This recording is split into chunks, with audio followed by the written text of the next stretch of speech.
কর্মী হিসেবে মানুষের পরিবর্তে রোবটের ব্যবহার বাড়ছে দক্ষিণ কোরিয়ায়।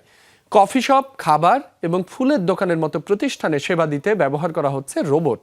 খাবার, পানীয় এবং পণ্য পরিবেশনই শুধু নয়, দোকানের হিসাবও রাখছে রোবট। মূলত একদিকে বাড়তি শ্রমব্যয় কমানো আর অন্যদিকে কর্মী সংকট মোকাবেলায় রোবট ব্যবহারে ঝুঁকছেন দোকান মালিকরা। সিলন টি রপ্তানিতে শীর্ষে। দক্ষিণ কোরিয়ায় অন্য সব কফি শপের চেয়ে ভিন্ন এই দোকানটি।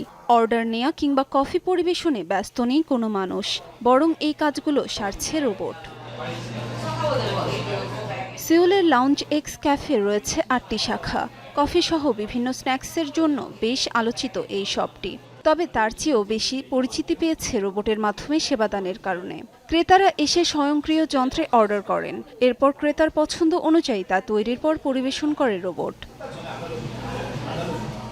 উদ্যোক্তারা বলছেন মানবকর্মীদের চেয়ে অনেক বেশি কর্মক্ষম রোবট।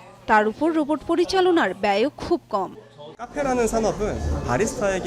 কফি শিল্পে বারিস্তাদের বেশি বেতন দেয়া এখন আর সম্ভব নয়, কারণ বারিস্তাদের বেশি বেতন দিলে দোকান মালিকদের লাভ কমে যায়। তাই আমরা কর্মীহীন দোকানের দিকে গুরুত্ব দিয়েছি। শুধু কফি নয়, রোবট কর্মীর ব্যবহার বাড়ছে খাবার, ফুলের দোকান এবং পোষা প্রাণী বিক্রির দোকানেও। দক্ষিণ কোরিয়ায় রোবটের ব্যবহার গেল ৫ বছরে বেড়েছে ৪ গুণ।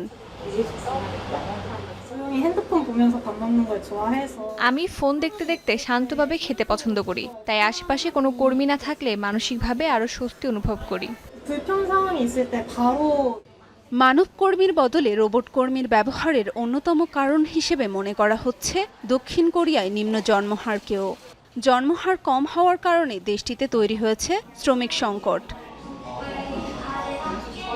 আয়েশা রেজওয়ানা, যমুনা নিউজ।